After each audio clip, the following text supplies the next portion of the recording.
Welcome to Out of the Blank.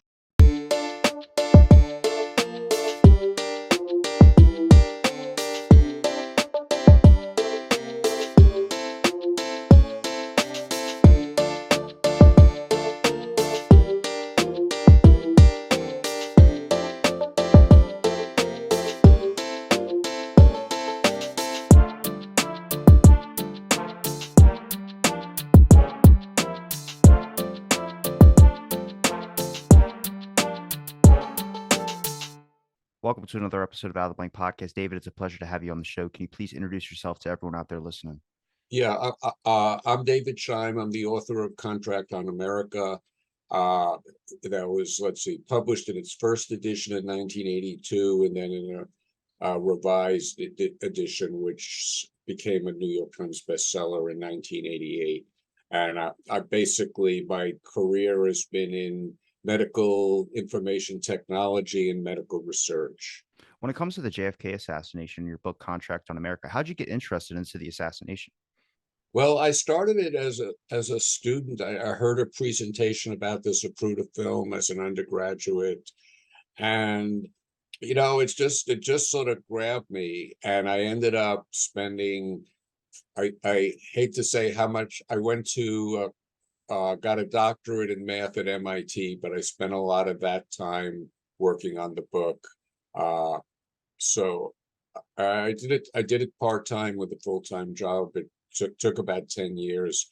I hired and actually, this was the days before word processors. The book actually went through, started out on a typewriter and went through different generations from mag cards on up. But there are something like, I think, 5,000 references in the book. I'm very careful that anything you say must be documented.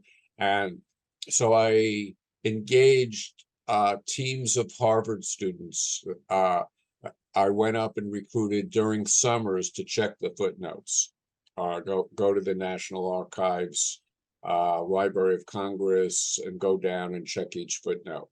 So it was a really major effort.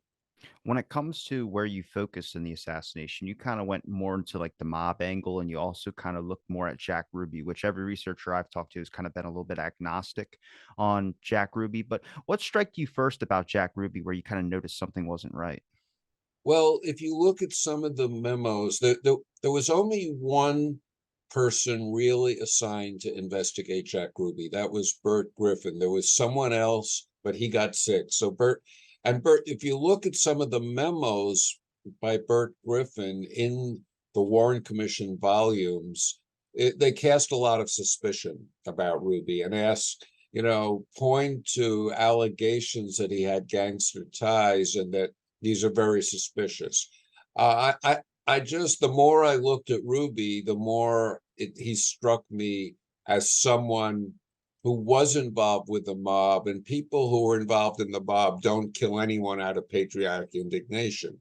Their business is crime and murder. It was sort of a joke that someone like that would just out of patriotic indignation shoot somebody. So I just really decided, you can suspect something, but to prove it, you need to spend a lot of time. I mean, that's true of any kind of development that contradicts a mainstream narrative.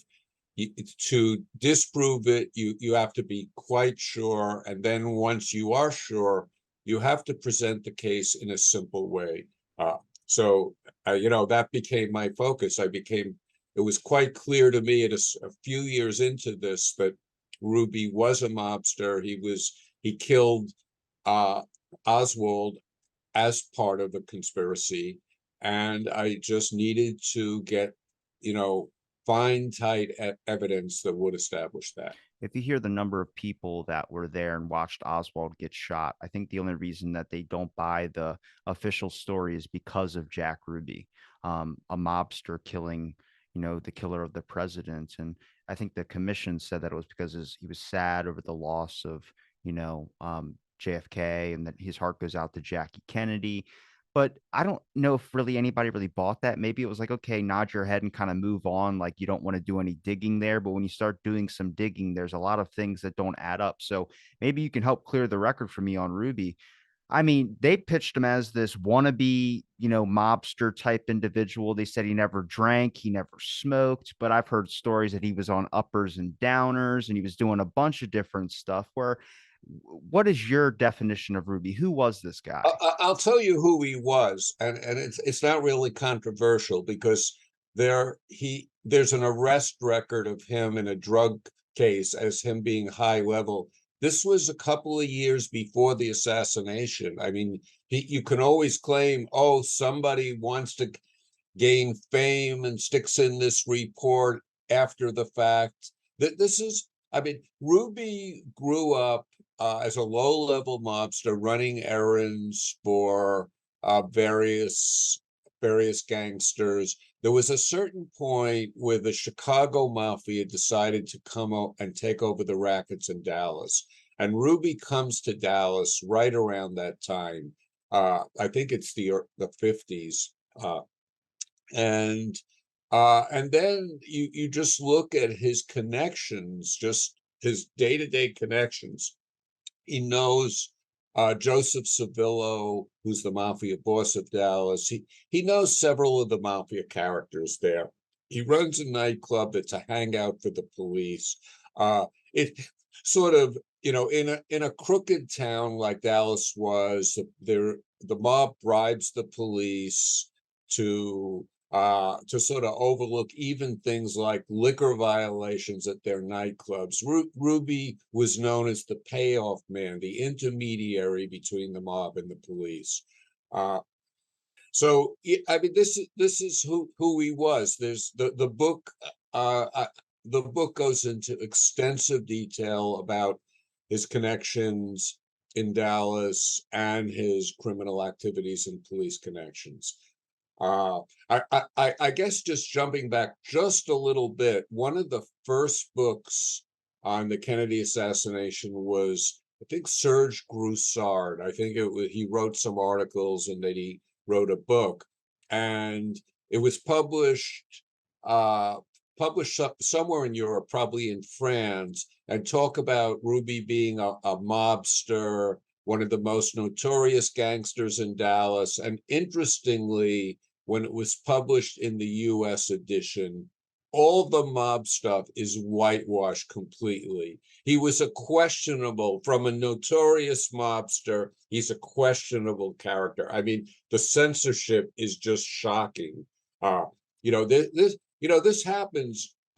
Actually, there was one of the Dallas nightclubs that's mob owned. Someone told me a story just about how reporting is done on the mafia about somebody who was not in favor of the mob connected owner said something. There was something he did, and his car was destroyed. His car was right.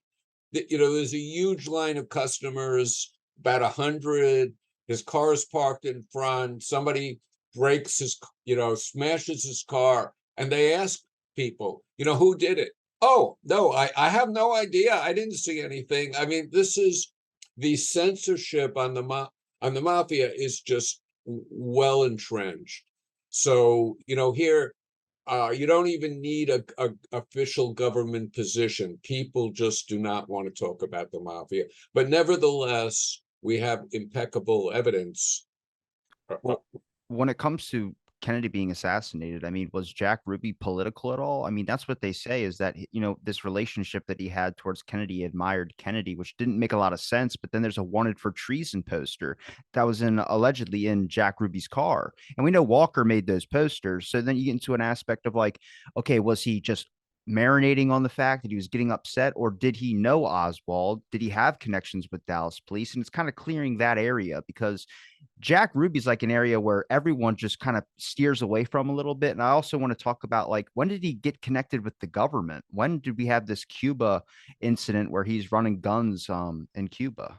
Yeah, I mean, gun running, that was just a mafia thing. I mean, basically, Castro shut down a lot of the mob's casinos. At the time, Cuba was a haven for mafia gambling. The casinos were the big things, prostitution, narcotics. When Castro came, basically the CIA and mafia worked together to try to assassinate Castro. Uh, and Ruby was on the mafia side of that. The mafia, anyone down in that area, at least somewhat. I guess it was sort of all over, but anyone remotely near Cuba, this was a massive enterprise of the mafia to try to get rid of Castro. So that was just some side event that Ruby was involved in. Did he have Uh, connections with like Roselli and Giancana and Trafficante? Like, he did not know those people? Ruby seemed to know almost everybody in the mob. I mean, there's so many. I forget, in my book, I certainly talk about some of the documented connections.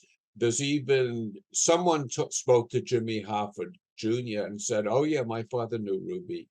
Uh, so yeah, Ruby he was in the mob quite a while, and yeah, definitely knew a lot of people. I think the question is, he certainly was not one of the main plotters of the JFK assassination. And in fact, it looks like, I mean, there was a period where Jack Ruby's phone records, there's out of state calls.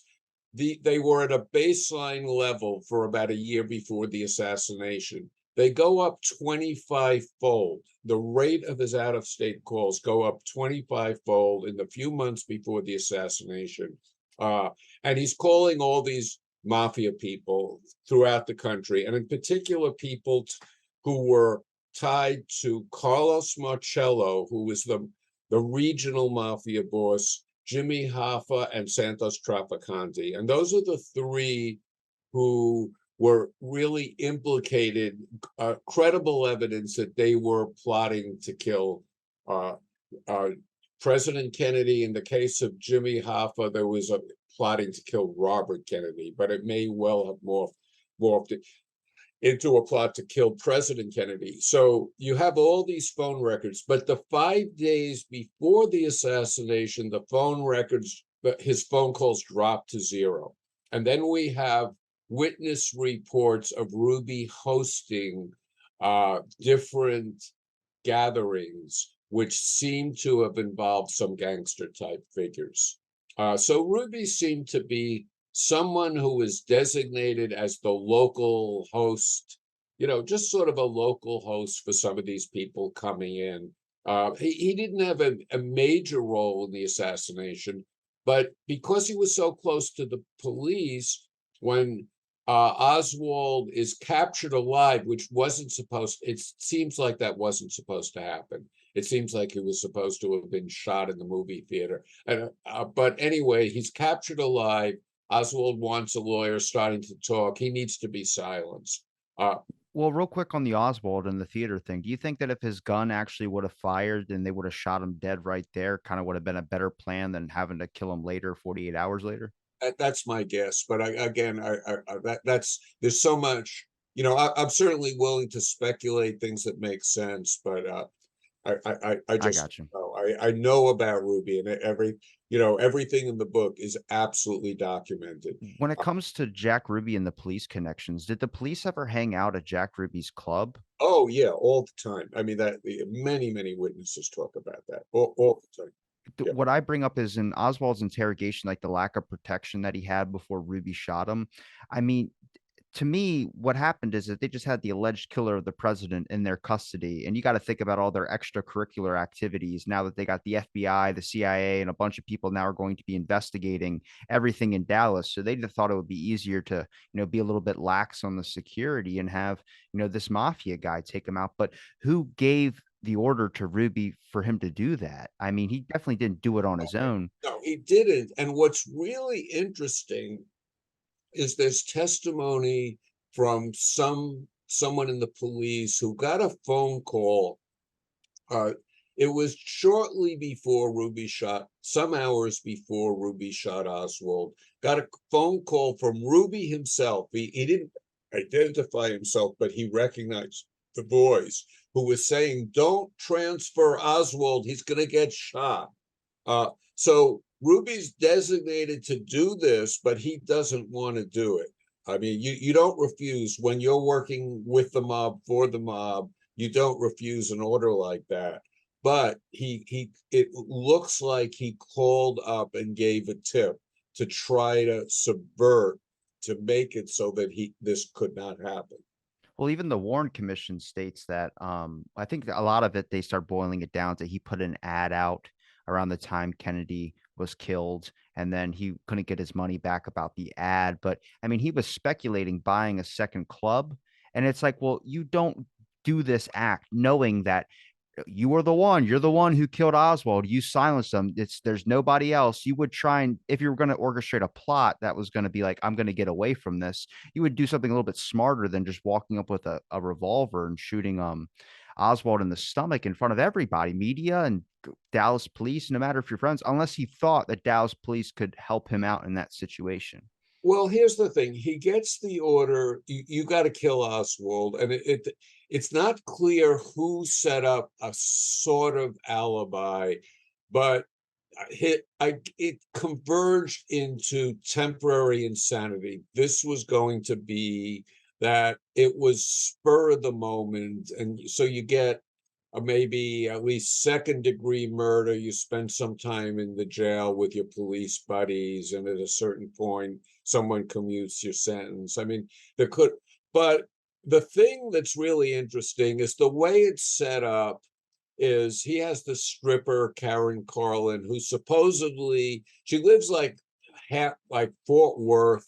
The way Ruby drives, he's gotten speeding tickets going 90 miles an hour. I mean, he could just, but supposedly she needs $25, and supposedly Ruby, like the mob, freewheeling mob guy, decides sending a telegram in Western Union is the way to get her $25, which is totally bizarre. And the whole story about Karen Carlin needing the money, it's totally contradictory, laughably contradictory about, you know, and one of the most interesting interviews of a witness, just again talking about how he set this up to look like temporary insanity. But when she was first interviewed by, I think it was a Secret Service agent, you can read the interview. He writes she was stammering, twisting in her chair on the verge of hysteria, just to be asked about anything. Karen Carlin was lying. She clearly did not need $25, but the whole idea was Ruby, okay, he comes down and it looks like he's just sending this telegram to Karen Carlin, and then he gets this surge of patriotic indignation, and minutes later shoots Oswald. So it's set up at least to try to, okay, he killed the assassin of the president out of this emotional surge, temporary insanity, and in fact, get an innocent verdict, go for innocent, temporary insanity, so I don't know if someone strung him along and said that was really a serious possibility, uh but that was, and what also, just you mentioned, let's see, the extreme right winger, the poster, like, General Walker. yeah, yeah. I mean, Ruby, one very interesting thing about Ruby, after he shot Oswald, he urges the Warren Commission to hear him. And and this is on his own instigation. And he says, people, I must defend my innocence. No one, this is all made up. Ruby, he's stuck in this, in the corrupt Dallas police station. And then he sees what's really going to happen to him, and he sees he may not even live to get to the trial. I mean, he knows what he just did to Oswald. So he begs and pleads with the Warren Commission, and then finally, uh he starts leading into telling the truth, but Earl Warren doesn't want to hear anything about it. He's Earl Warren shuts Ruby down, but finally, Is that the interview where he's saying, "Get me to Washington and I'll tell yeah, you yeah, he everything"? says, yeah, get me to Washington, and Warren says, oh, everything's fine here. But Warren just doesn't. Ruby starts to say there is, I think, General, who else besides General Walker? I think there's one other person who, but anyway, he says there is this John Birch Society. He just Oh, Tippit. starts. No, no, it's not Oh, oh, not Tippit. it's not. But there's some other major right winger. He mentions a name, says this John Birch Society, and Warren shuts him down. He doesn't want to hear anything about that. He just wants him to go back to his story that he's innocent. And one other thing, before that testimony before the Warren Commission that he insisted on, uh, he was given a polygraph examination, and Ruby, during the exam, he's saying, I need to defend my innocence. Ask me about the underworld. Ask me about all the phone calls to the underworld. I mean, he just lays out various, and people say that I had no political interest and didn't care about Kennedy, and why should I all of a sudden be so aroused to want to kill him? I mean, he says things like that in the polygraph hearing. He basically lays out what's actually happening.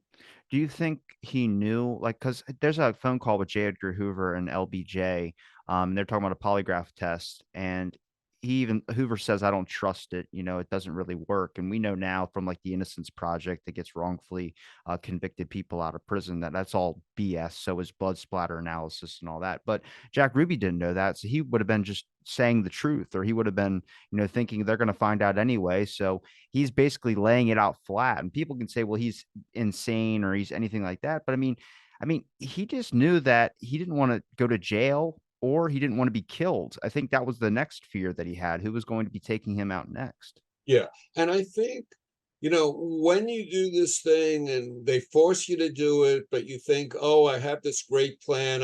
Karen Carlin's going to call me. I'll be down there. I'll temporary insanity. I'll get off. I'll be a hero for killing Oswald. Then it all sort of falls apart. And he has time to sit in the very jail position that Oswald was in. He actually, I think Ruby has a bit of a conscience. I think, when things are not going well and he has this chance to reflect, he realized how horrible the whole thing was. They shot a president, and I think there's part of him that actually wants the truth to come out. When you mentioned John Birch's eye, the reason why I said Tippit was there was a document that I came across that said Tippit was like a John Bircher. Most of the Dallas police were John Birch people, but then you get over to Tippit patrolling the Silver Spur. Is that real? Like, did Tippit ever go? Was there a connection at all between Ruby and Tippit? Yeah, I have a chapter in my book about that, the Tippit killing. Uh, I, it's actually one of the things I just don't remember at all. I think I remember bits of almost everything, but it's quite suspicious. I would just say definitely the killing of Tippit. There's some obvious uh, suspicious speeches. Sorry, I just don't That's know. good. When it comes to the theater, was Ruby in the theater when Oswald was arrested? I've heard that somewhere. I don't know if that's true or I, not. I haven't heard that, but there's some really credible stories of Ruby knowing Oswald and speaking with him. Well, he like stalked them as well too. I mean, he was at that midnight press conference that they had, and he corrected a reporter. Yeah, I mean before that. Now, one really interesting thing is Ruby was at Parkland Hospital about a half an hour after President Kennedy was shot, and so Seth Cantor, who wrote a book about this, was a White House press corps reporter, and Ruby was just this. I mean, a lot of mobsters, the mob is major funder of entertainment people and and actors, and mobsters like to hang around and be public. So Ruby knew a lot of people in town. He was a gregarious guy. I mean, corrupt, but so Seth Cantor knew Ruby. He met him before. He knew who he was. Seth Cantor saw Ruby at Parkland Hospital, had a conversation with him. Ruby gave him a card. Cantor testifies, White House press report, corps reporter. But in the meantime, but that was very inconvenient to the story of this lone, suddenly out of patriotic indignation. That just doesn't fit at all. Well, why So was Ruby at Parkland though? I would think as a mobster, you'd want to stay out of where there's going to be heavy government, I would say FBI and CIA, Secret Service. yeah, it's not clear. I think in the pitch of excitement of, he was a bit player, a small role in this whole assassination. He sort of, I guess, got caught up in the excitement of being part of this thing and just wanted to uh I would guess, Ruby was not one of he was not a mafia boss. He was very useful to the mob. He was plugged in, but he wasn't a cold calculating. He enjoyed, just, I think it was just more personal interest. Oh, what's going on here? There's a couple documents about Ruby where, they call him this big mafia guy or this, and we know he's a low level dude, but there's witnesses like he knew everybody. He knew Dallas police, he knew regular people, but it made it sound like he was like a don in a way, like he's going around and everyone's like shaking his hand and like, oh, it's so nice to see you, and then like kissing his ring or something like that. But I think he was, when we talk about the wannabe aspect, I think he was trying, like he in his mind, he probably thought that, but nobody actually treated him like that. So then you get to Parkland Hospital. He just wants to be the first one in on the news too. He thinks he's part of this event.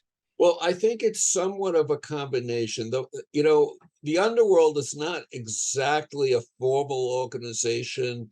Joe Civillo was the mafia boss. Ruby was very useful as the fixer with the police. I think because he was so gregarious, that's such an important part of criminal operations, as someone to fix the police, and he was sort of the point person on that. So on the one hand, he was well entrenched with the mob, but he wasn't a boss. If Civillo, made a decision, Ruby had to obey. He's Jewish. The mafia there, the higher ups were Italian. It's sort of like it's a symbiotic relationship, but it's clear who's the boss and who does useful things. So, I'd say it's a combination. It would be wrong to think Ruby's just a gadfly. He's well entrenched in the mafia hierarchy and has a useful purpose, and a serious useful purpose. When it comes to getting documents, was it difficult? Because like if you're requesting for Jack Ruby, but they labeled a lot of stuff under Jack Rubenstein or something of that sort, which is his real name. And I feel like that, for a long time, everyone kind of just knew it was Jack Ruby. That's what you called him, and that's what he was, publicized as. But then there's his real official name that the government had labeled. Like I go and type in Jack Ruby documents or something, but then if I type in Jack Rubenstein, I get a whole other separate thing of documents where his name's there. And I'm like, well, why isn't this in the Jack? You know what we want, but it's just that aspect of like it takes that little extra, a little bit of time to figure that out. I have to tell you, I did this work before there was any internet, anything approaching it. I mean, even, I think there was not even a computer listing of files. You just read through the 26 volumes and you knew which of the volumes had most of the information on Jack Ruby, and you made index cards with names and filed them, like in terms of finding one by one that the people Ruby was calling during his period of intense out of state 25-fold increase in phone calls, one by one, connecting them to mafia figures, actually going through phone books. And so, that's it was things were done differently back Did the then. Warren Commission do a proper investigate? I mean, what do you, like when it came to getting statements or looking into Ruby a little bit more? I mean, did they bother even digging at all, or did they just kind of want to take the first thing that they heard and kind of slap it on them, just to not dig any deeper. Well, as I said, Bert Griffin was the one person, the only person who investigated Ruby for the Warren Commission, and he was very suspicious of Ruby, and he was the one who got Ruby's phone records, the actual calls, put into the Warren Commission exhibits, and that's what I used. And years later, there's a book. Let's see, Brothers. You David spoke to the Talbot. guy. What's the author's David name? Talbot. Yeah, David Talbot. In that book, he describes that when Ruby shot Oswald, Robert Kennedy asked Walter Sheridan to get Ruby's phone records, and which he did. And this he asked him within hours of the shooting. And then when Ruby saw the phone records, he says, saw who Ruby was calling. He says, "Oh, these are the same people I've been calling before my rackets committee." Uh, so basically, Bert Griffin actually was the one who was suspicious of Ruby and put those phone records into the Warren Commission records. So I went through those names, and I didn't have the resources that Kennedy did to identify them within hours. It took me months, but I went through the same process. Uh, let's see, Well, where was it? Ruby's first conviction, though, when Ruby's convicted after killing Oswald, I mean, how does it lead then to an appeal in his case? Yeah, I did not follow that aspect of Okay. it. But in terms of who investigated Ruby and did they do it carefully, this is quite interesting. But so Bert Griffin was very suspicious. But in the end, the chapter on Ruby that he wrote, it's total whitewash, absolute. He's this nut. He lays out that, and I spoke to him. It was like a few years after my book was published. I was doing a media event in Cleveland, I think it was, and I got so I went over. Bert Griffin was very nice. I spoke to him for 3 hours at his home, and what he told me was he was very suspicious of Ruby, but he felt if he couldn't prove conspiracy, it would be irresponsible. They're trying to wrap this up, and irresponsible of him to lay out, it's very suspicious that this. So he felt like it was his job to go along with the party line. So, and if you read what he wrote, though, it is out. One of the things that's just most outrageous is on, was Ruby a mobster? So Griffin writes, no, he's not. And he says, Ruby's Chicago friends said he had no close connection with organized crime. And you look at the footnote and you look at who were the Chicago friends who say that. One is Lenny Patrick. He's a notorious syndicate killer. There's like 4 or 5, and you can look at my book. The details are all there. But a couple of the others have mob connections as well. It's So it's about as white it's about as whitewashed as when I hear Alan Dulles and they ask him the question, "Have you ever done anything bad in your life?" And he just lights his pipe and then puts it down and goes, "No." And it's like, yeah, just lie to me some more. Yeah. I mean, it was so obvious. On the Parkland Hospital thing, Ruby was there. Seth Kantor, White House press corps reporter, knew Ruby, no question about it. Who were the people who said, no, Ruby was at the Carousel Club? A couple, a prostitute and a drifter, I think we lose Larry Crayford and Karen Carlin. Oh, no, they say he's in the Carousel Club then. So who are you going to believe? The White House press corps reporter or some slimy figures, who hang around, so of course Seth Kantor, he writes the report. No, it couldn't be true. He wasn't at the hospital. That can't happen. That would look really bad because that would indicate that Ruby is plugged into this whole case in a way way beyond the average person. So, How did Ruby get into Dallas Police Department? uh, I mean, how did he get in? He was there all the time. I mean, he was their payoff man. He was like one of them. It's uh, no, he walked in and out of there all the time. I've heard some different opinions about how like he was walking around in there hours before Oswald was killed. And I mean like that I don't have a document that's or any statement or anything like that. Like I'm surprised we got footage of him actually killing Oswald. Like that seems I'm not saying it's set up, obviously it happened. It just was like the perfect time to have, cameras rolling at that exact moment. And I get it, Oswald's walking out and they're walking him to the car, but it cuts right afterwards. Like, I mean, besides the people, like they tackle Ruby and you see all that, but there's no like people trying to look at Ruby and see the cops, maneuver him. It's just people starting to, narrate the situation. I'm like, well, as a reporter, you want to film the whole thing and then do your whole breakdown afterwards. The event's not even over yet. Yeah, yeah. But when it comes to New Orleans, did Ruby have a New Orleans connection? His phone records and some of his visits were with associates of Carlos Marcello. I think Frank Karachi may be one of the people. There's a short phone call, and there's a few people who are close associates, underlings of Carlos Marcello, who Ruby has contacts with, and my book details them. By the way, I totally support authors who write books for a living. When I mention my book, I get no royal, I get no zero royalties from it. But I will say that the details, the book, I took 10 years to write it with the help of Harvard students checking everything.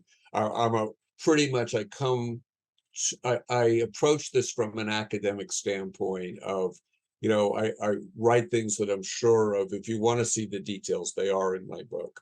It's been a while, so I'm just giving some loose summaries. Yeah, I know. I appreciate, the memory that you do have on it. And like I know the assassination. I mean, it's a thing that probably was never going to leave you until you die, only because, it's that much of a historical event, especially trying to get truth out of it all. I mean, but when it comes to Marcello, I mean, do you think that he was one of these people that orchestrated the plot to kill Kennedy? Yeah, absolutely.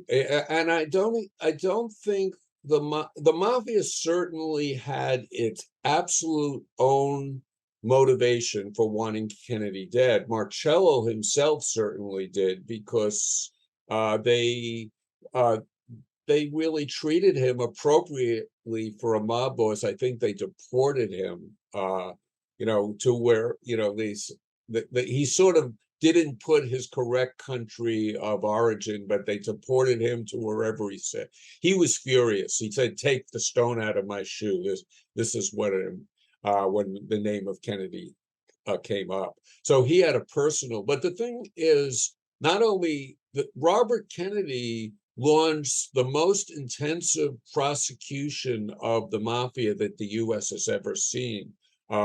There was let's see, the Valachi hearings, where Joseph Valachi was a mafia defector, and Robert Kennedy was shutting down the mafia, prosecuting different figures. They couldn't, you hear wiretaps, they can't operate, they're just being so closely monitored that they can barely run their rackets. They're furious. And then the thing is, so Castro shuts down the mafia's operations in Cuba. This was like bigger than today's Las Vegas and Atlantic City combined. It was huge. Castro shuts it down.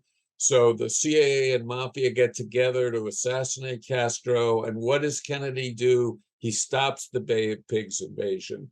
That was, and that infuriated them. So the mafia, who had been working with the CIA, uh, sort of uh, basically they have their motivation, they have their connections, and I think, other things that Kennedy were doing were at that time viewed as a little bit radical. So the mafia is really in this circle of people who want Kennedy dead, and I think clearly the mafia didn't pull it off on their own. I think probably in the end, the CIA connected to, Talbot I think he lays out pretty much almost a coup, that, a lot of powerful people were behind this assassination.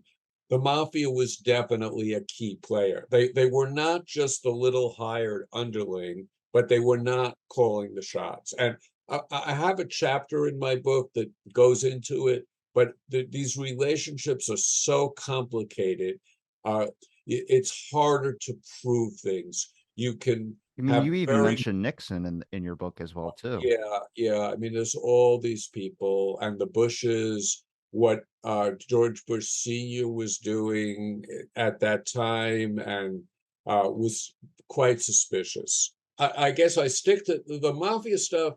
First of all, we know, the CIA, there's so many people who have connections. It's hard to even know exactly what their role is. With the mafia, it's a little more clear cut. You have Marcello is a mafia boss. Jimmy Hoffa is someone who works intimately with the mob. We have a clearer picture of what this organization is, their criminals, what the structure is. And we have Ruby is a member of that basically a working member of that organization in Dallas. Uh, it's all clearer for the mafia angle of this case. We really can get some conclusive things. The rest is so important, but it's just so huge and a bit Well, nebulous. the mob investigation, there should have been a proper investigation into the mob after this happened as well too. But if you look at like J. Edgar Hoover never even acknowledged the mob. I think he said it was like, oh, leave it up to the state to deal with their own mob territory issues. And it's like, or did they have pictures of you in a dress? Or was it because you like to play at the track a lot and you're betting on horses and the mob's fixing some races for you? I think that's probably more plausible out of it all. Yeah, yeah. I mean, Hoover was definitely cozy with the mafia.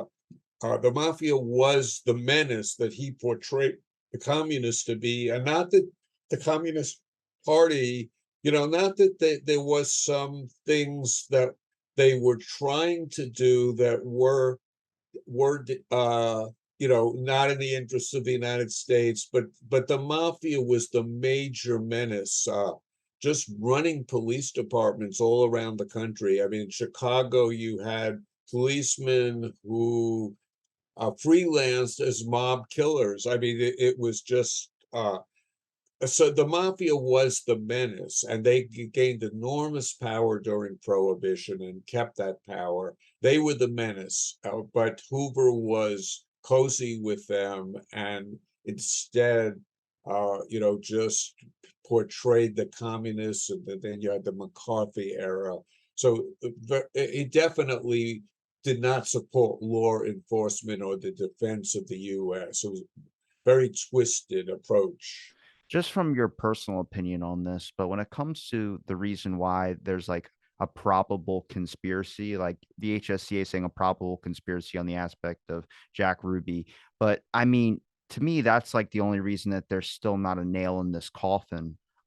When it comes to more people that think that is a conspiracy because of that. I mean, that in a document or another an investigation has left that door open for, and I know Earl Warren or whoever never closed the case or anything like that. He left it open, but it's just that is what like the symbol of like, here's your first red flag. And I think that has, all the researchers that have compiled more work in the past almost 60 years now.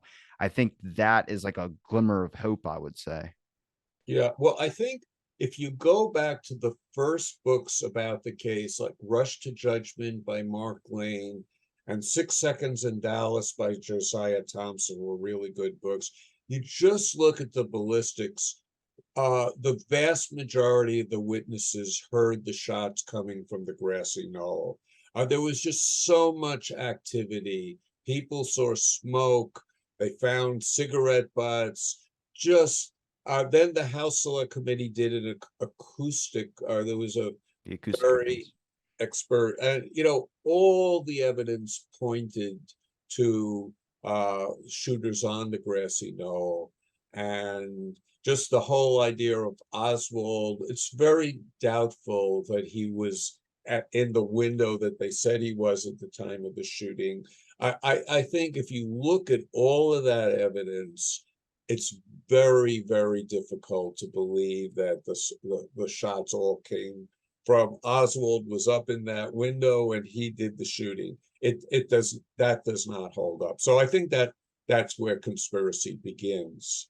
Do you buy the story that Jack Ruby went with a friend to go watch the fireworks or whatever that document states about Ruby going to see the motorcade? I'm not. Okay. Um, when it comes to the rest of, I guess, with some of your research, after you published your book and everything too, I mean, was it controversial? People like the mob angle is kind of one that, I've heard a little bit about. I've never really dived fully into, but I mean, did you get a lot of people that, were like, yeah, it's the mob connection? I mean, it makes a lot more sense when you start looking at the whole organized crime aspect. Yeah, well, I will say writing about the mob and the assassination, I mean, it was a little bit tense for me, and I really did not. I was careful not to tell people that I was doing that, until the book came out. So no, I think when the book came out, I think I think it was just something that there's a bit of fear to say, but I didn't have very few people discounted that Ruby was a mobster and the mob had a role in this. Were you ever suspicious of the government working with the mob? Like, that's new to me, government working with the mob. When I learned about that, I was like, wait, what? I mean, they're always shown in movies as like a hero, and then there's the mob that's the villain. So now you're seeing this like working relationship that they're having, no matter if it's low level people or if it's like regime change style stuff. It's just interesting to see that there were connections there. Yeah, I mean, I when I first started working on this, I was in my 20s, or around your age. So, no, it is a bit of a shock to see all of this. Uh, And you had people at Harvard or you had people at these college institutions that were reviewing your book. I'm surprised they were shocked probably too. I guess so. I mean, yeah, they were it turned out every single one was at Harvard. That's just, they had a good recruiting system. It it worked out well to advertise in the Crimson and go interview down there. It just worked out. Someone Clark Mollenhoff was a West Corps, uh, White House press corps reporter who helped me. I think he sponsored my use of one of the recruitment rooms up there. And I did a press conference when the book came out, and he was my sponsor to use a room at the National Press Club. So yeah, but yeah, they were all Harvard students. When it comes to we're going to bring it back to Ruby again. Now, we mentioned Seth Cantor that saw Ruby at Parkland Hospital. Did Ruby have connections to be able to get into the media or get a story? I would feel like he would just call up the nearest reporter and do like a little private sit down or something like that and kind of lay it all out flat. Well, he just ran into him. Seth Cantor was there. He was covering it. Somehow Ruby was there. I mean, he wasn't there to pitch something to him. It was just a chance encounter there. I mean, did you look into any of the, I guess I wouldn't say skeptical stuff, but any of the stories about him, like his pill usage? I mean, trying to clear up the aspect of the Warren Commission painting him as a non-drinker, a non-smoker. Just that for a mafia figure, I just don't picture that. Maybe he's the one in a billion that, doesn't do any of that type of stuff. But from what I heard, I think didn't he have a boyfriend or something of that sort?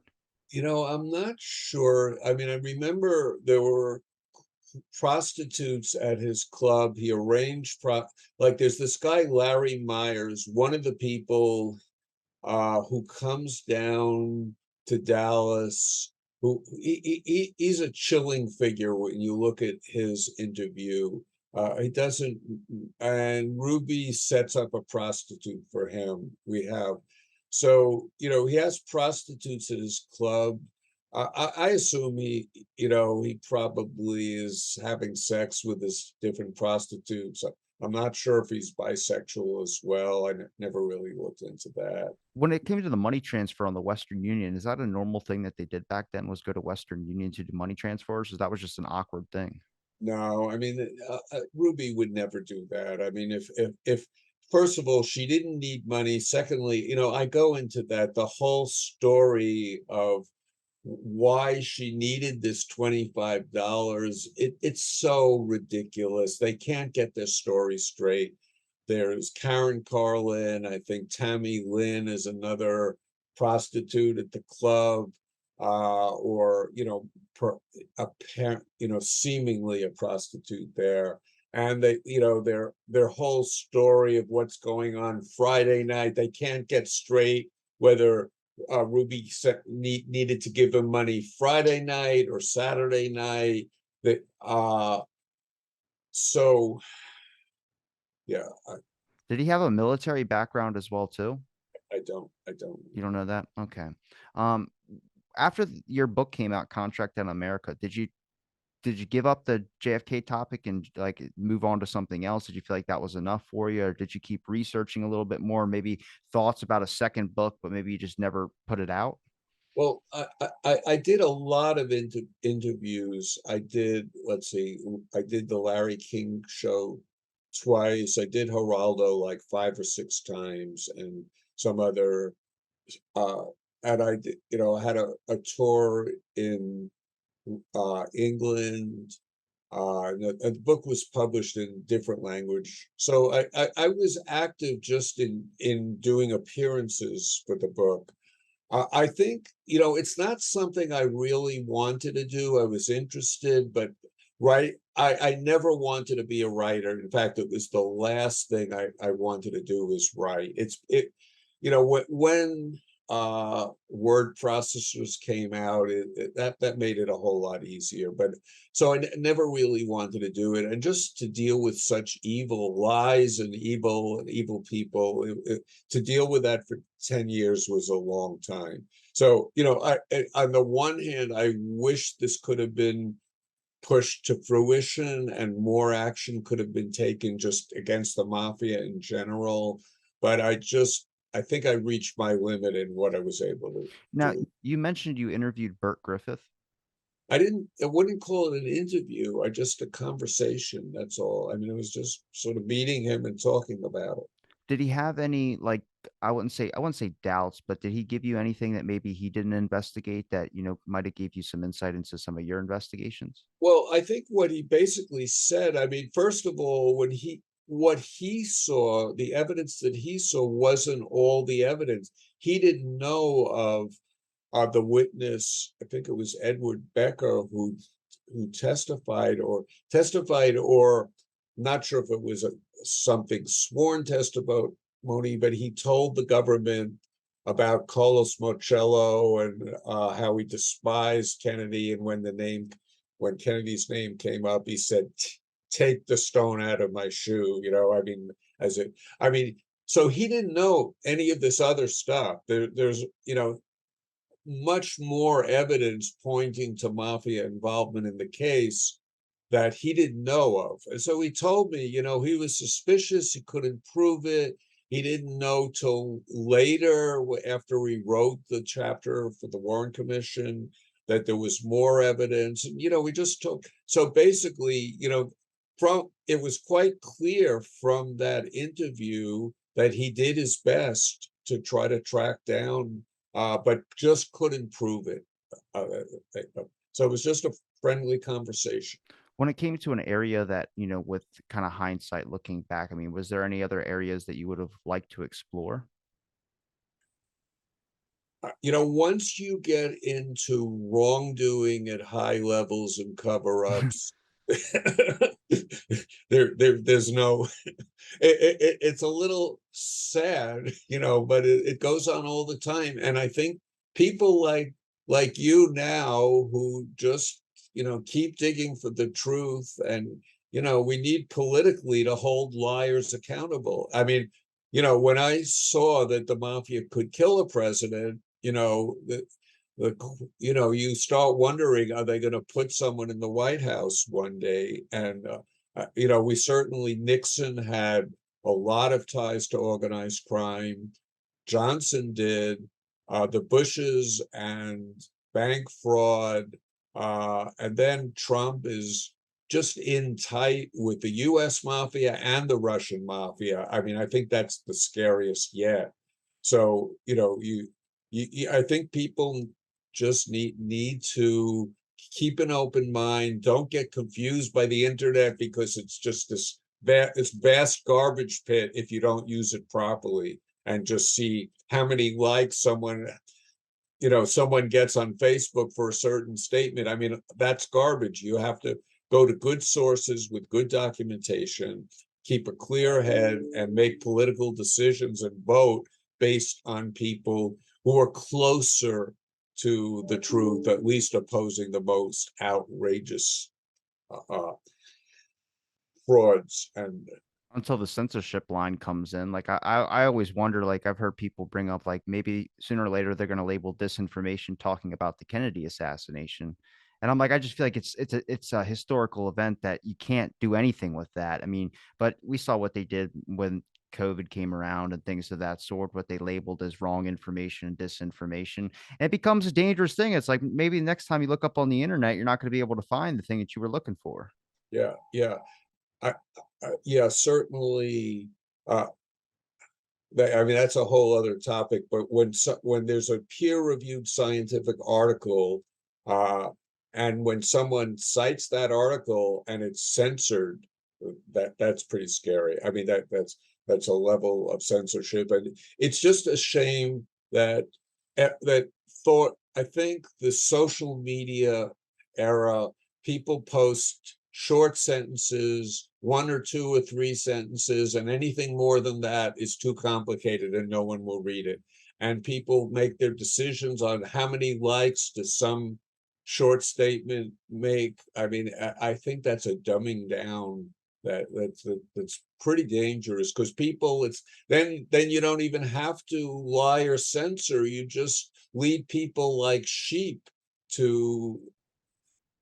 Well, it's attention spans are definitely shot to shit. But when it comes to just running off with a headline that best fits your view, I mean, that's the internet now, is that you can literally find anything that'll fit your side. There's not really a whole, I would say, setting up of looking at maybe the other side's view or anything like that. You can just find I mean, you could find 20,000 articles on coffee, either going to cure blindness or give you blindness. So it's like, I mean, I don't know what to do with that. I don't know the fix to the internet, but I think the limitations that some of these companies do on things you can talk about. I mean, even now, there's plenty of researcher videos or things of that sort. Even just mentioning the word Kennedy will put a context on the video and say, here's the Britannica article. And it's like, it just parrots the Warren Commission. And it's like, well, what about all the things we know now? Can we get an updated version?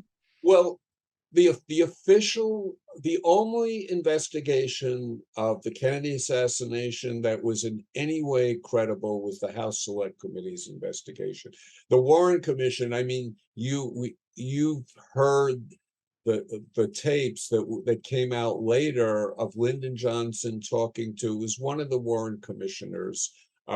You probably, you or I will remember the name maybe in a minute or two, but he's talking to one of them and they have the whole conversation, and this guy is saying, no, I refuse to serve on the Warren Commission. I have no time. And then at the end of the conversation, so Johnson says, look, Hoover wrote this report. You don't have to do anything. All you have to do is lend your name to this report. And then at the end, Johnson says, by the way, I've already announced your name as being part of this commission. So the commission is a joke. I mean, it's basically J. Edgar Hoover, who's the most corrupt, blackmailed, mob connected guy. Johnson, who is really quite a crooked politician. And then they sort of plot, we need this cover up, and the commission was formed to ratify a cover up. And so this is not a credible investigation. The House Select Committee approached this with some independence. To say that the Warren Commission is the official word is a joke. I would.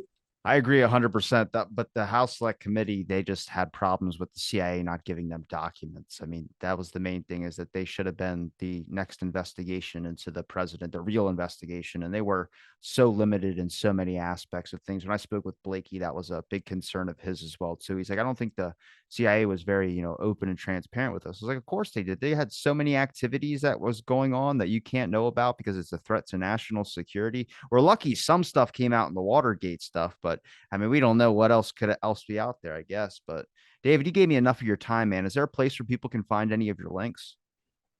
Uh, so the book was written before links, and I really, so basically the book is out there. I mean, it was a bestseller. There's lots of copies. Again, I get no royalties, but I think you could. The book is Contract on America: The Mafia Murders of John and Robert Kennedy, and you can just find it easily. Okay. And I'll link those, the Amazon links and everything in the description. But do you have any other work that you'd like to promote as well, too, if you have no social media or anything? No, no. Okay. Well, I'll link all your links in the description. It's been a pleasure chatting with you. And thanks for listening to this episode about the